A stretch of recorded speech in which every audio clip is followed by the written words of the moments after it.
Dudes, what is happening? This is Trent, and today I want to give you a bit of an advanced SketchBook Pro walkthrough. You might recognize this image. I had actually posted the line art for it sometime last year, but I was asked by ImagineFX magazine to do a bit more of an in-depth tutorial on SketchBook Pro, most specifically on colorizing some grayscale line arts. And I tend to do a lot of my designs in gray and not even really get to color sometimes because it gives me an opportunity to not really think too much about materials or lighting and focus on the character designs and the details, the storytelling in the drawings. So first of all, one of the cool things about SketchBook Pro is that it's very accessible. I come from a comic book background, which means I'm used to drawing on paper. I'm used to drawing with acrylics or traditional mediums. And SketchBook Pro is really kind of strips away a lot of the unnecessary menus and things that you find in something like a Photoshop or a Corel Painter. Those programs can be very intimidating, but SketchBook Pro, I mean, you pretty much open it up and you immediately recognize a series of different types of pencils and basic brushes, and you start to play around with it, and it all feels very familiar if you're used to working with traditional materials. And one of the things about Photoshop is that it was designed for photo manipulation, whereas SketchBook Pro is designed for the artist and for traditional mediums. So it's really easy to get this natural grit and grain, and that's really what I kind of aimed for when I did this piece. I used a lot of the brushes that already exist with the software. There's really not anything new except for the chain brush, which I also created a tutorial. If you wanted to learn how to create custom brushes, SketchBook Pro is actually really robust underneath the hood. If you dig into it, you can do a lot of custom work and create custom brush palettes and even create color layers and layer effects such as overlays and everybody's favorite dodge and burn, glow brushes or glow layer effects. It's pretty much got everything that you need if you're looking to do digital art. Of course, you need a Wacom tablet if you're going to do this kind of a thing. My original tutorial was about 3 hours. I think this whole painting I ended up spending about 12 hours on. And that just made for a very exhausting recording process. There is a much longer version of this video in sort of a more of a tutorial format out there through ImagineFX. But for now, let's really kind of give you the step-by-step. I mean, as you're seeing right now, I'm not doing anything particularly fancy. I'm using some multiply layers, some darken layers, some lighten layers to establish my values. I'm not worrying about color at all. I don't want to think about color. I want to think about the character's design and telling an interesting story. I want to think about image flow. I want to make sure that everything in my image really points to the focal point. In this case, the focal point is the dragon head. But how do we add some color? So we've got almost all of our values in place. We know the layout of our image. We know where everything's going to be. We've even got some detail that we've done in our grayscale values at this point. So the next thing that we want to do is create a color layer. So we create a new layer and then we switch that to a color mode. And then of course there's the handy paint bucket that allows you to just go in and fill in the whole thing. And that just basically colorized our whole image. The next thing that we could do is go in and start to paint in the color on the same layer, paint in the color for the dragon. Now, how do we know what a good color would be? Well, first of all, the whole image is a little too saturated, but we're going to back that off eventually.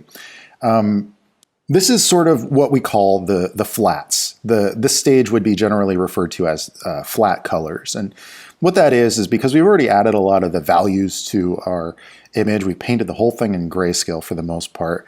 Now we're really just, we don't want to add a lot of detail with the paint, so we're really just laying in what kind of hues or what kind of color that those values will hold. And it really doesn't matter what they are, except that if you want to amplify your contrast, we can refer back to the primary ways of creating contrast and controlling the viewer's eye. One is, of course, color contrast. And so we're going to use a cooler color since our background is really kind of a warm color.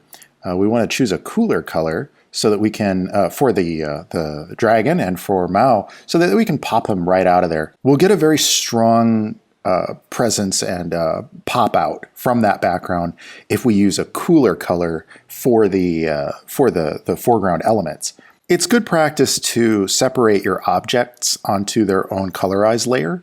this is sort of like creating a mask as well, because there is a handy little button that you can push next to the layer to lock that layer. And what that would mean is that you can only paint on the colors that are present on that layer. That's essentially like creating a mask. I'm going to speed it up again here for a little bit. That's essentially like creating a color mask. And you can mask out all of your different objects and then just select the layer that you want to paint on. That's one approach. I'm still sort of devising a method and an approach to how best to attack all this stuff in SketchBook Pro, because I'm used to working with different tools. But what I'm finding is that it works pretty well. You can actually optimize your layers very efficiently like this. I think that I wanted to really pop out the contrast a little bit more, and I didn't want to just do a generic green dragon, so I switched up his colors. I wanted to get a little bit more of a koi fish kind of a color vibe, or a fish kind of a color vibe to the dragon. I don't know why. I just tend to sometimes take the completely unexpected, or I tend to try to find something that didn't really exist before or is an unusual, an unexpected approach, and I try to infuse that into my designs. In this case, I really wanted his tail to feel fishy. It just felt right to me. The story of the character is sort of developing as I'm doing these paintings. Do you know what I mean? And even throughout the image of the character, I wanted to have a little bit of a feeling of a gradient going across from his tail up into his horns. And as you can see, that orange has really kind of gotten backed off a lot. I went down into that orange layer and I just adjusted the opacity. There's a cool blue bar on the right side that allows you to adjust the opacity of a layer. And that really allows you to back things off. And layers are something that I highly recommend you spend a little time digging into.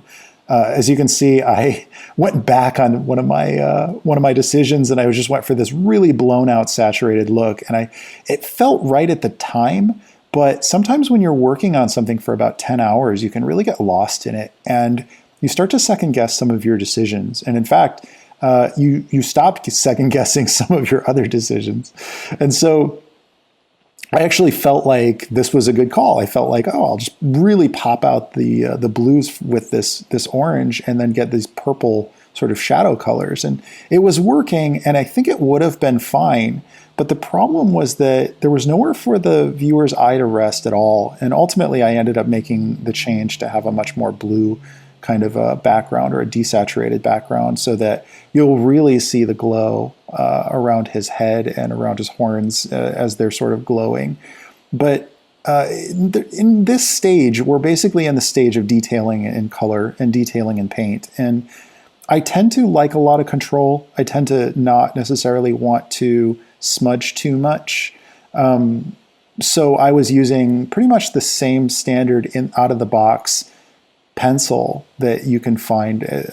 It just comes in one of the original brush options. I use a little bit of the more grainy artist's brush pencil, but for the most part, what you're seeing is what you're getting. And I wanted to keep this one very simple so that it's not something that I wanted you to know that I wasn't using some magical trickery. You're using the same exact tools that I'm using. You're using the same exact brushes that I'm using, and you've got access to all of the same techniques and approaches. It's just a matter of spending more and more time with it. And I want to highly encourage you to find processes that work well for you. If you really want to avoid dealing with color, try doing your whole image in monochromatic, just you as in like one color, and then add a splash of a saturated color to an area where you want the viewer to focus their attention. And what'll happen if you do that is that you begin to develop a sense of what colors work well together. And you generally want to do something that's sort of like in a 2/3 kind of an approach, where you've got 1/3 of your color is your secondary color, and 2/3 of your image is your main focused color. In this case, I think that was my big problem with too much reds. Everything was competing, and the levels of saturation were pretty much too consistent across the whole image, and it was like having 100 voices screaming at you rather than having a couple of voices screaming at you. It became difficult to understand and decipher what was the important part of the image. And it's important for you to recognize what is the important part of your drawing? What's the purpose? What's the whole point of it all? In this case, I had set my standard before I even began to decide that this was going to be an image that I wanted to really capture these epic battles that were going to take place in Twilight Monk. And that's kind of my yardstick too, by the way, your intentions. When you set your intentions at the beginning of your drawing, that's how you know when you're done. And you could keep going as long as those intentions are met. But for me, I have so many orders for so many different paintings that I've got to do right now that I need to really focus on what were those intentions. And as you can see, I started to strip out a lot of the unnecessary details from those line arts. They worked well as a black and white image, but once I got into color, they were just distracting. They were disrupting the flow. I still like that chain that's sort of swirling around his tail, and I like having those spikes and the spears going through his tail. It really kind of creates like this harpoon look, like he's some kind of deep sea dragon that's popped up. You'll notice I already feel a lot better about backing off that orange. It's a lot less intense, and that makes the dragon really pop out a lot more. I wanted to darken up my line art a little bit more so that you can really see the contrast between the dragon.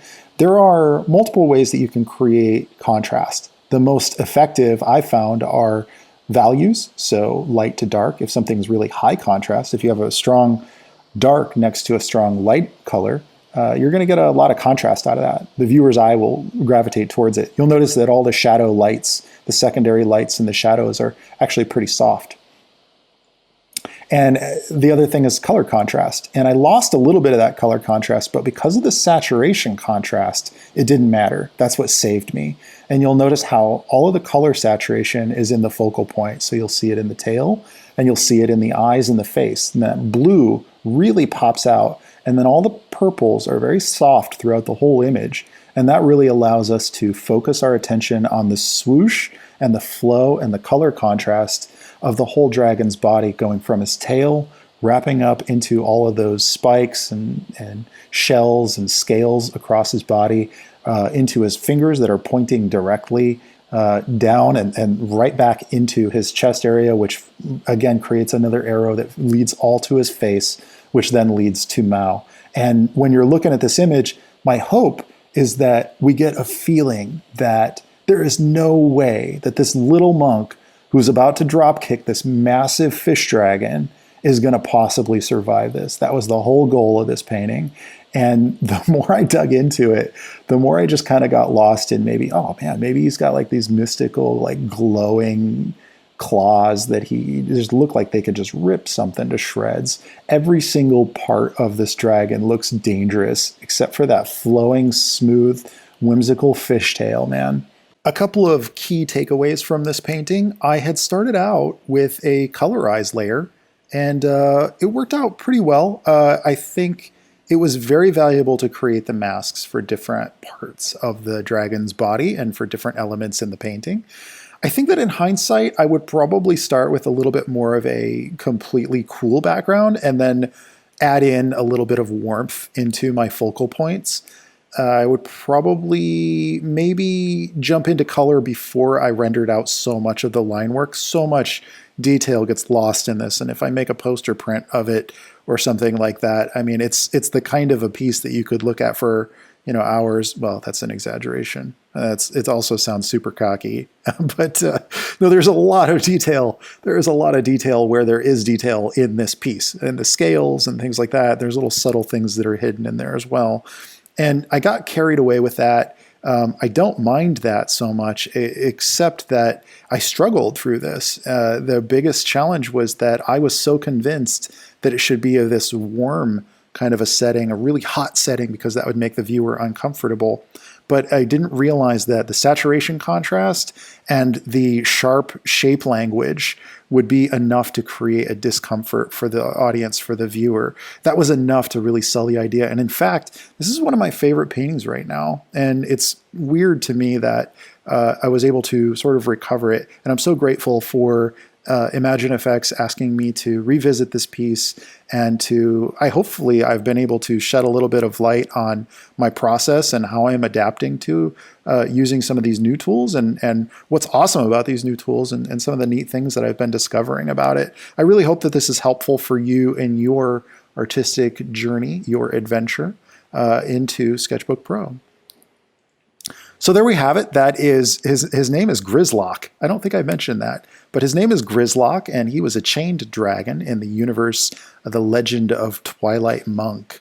And this is a series of novels that you could pick up on my Gumroad or if you find them online. But super glad that you guys came along for the ride. I really hope that you got a lot out of this. If there's something that you'd like to know, I think that the community can help you out in the comments. If you'd like to see more of my tutorials, I do have a ton of them. I have a box set of tutorials on Gumroad and like every other artist now. But these are lengthy, meaty documents of these paintings, every painting that I've done for the last 3 years, and you can dissect the heck out of them. So go check those out if you're interested. And if you just like cool art and you'd like to see some new pieces come together, please subscribe. All right, dudes, that does it for me for this video. And remember, if you're gonna draw a dragon, draw your dragon with passion. All right, dudes, that's it for me. Catch you in the next video. Ciao.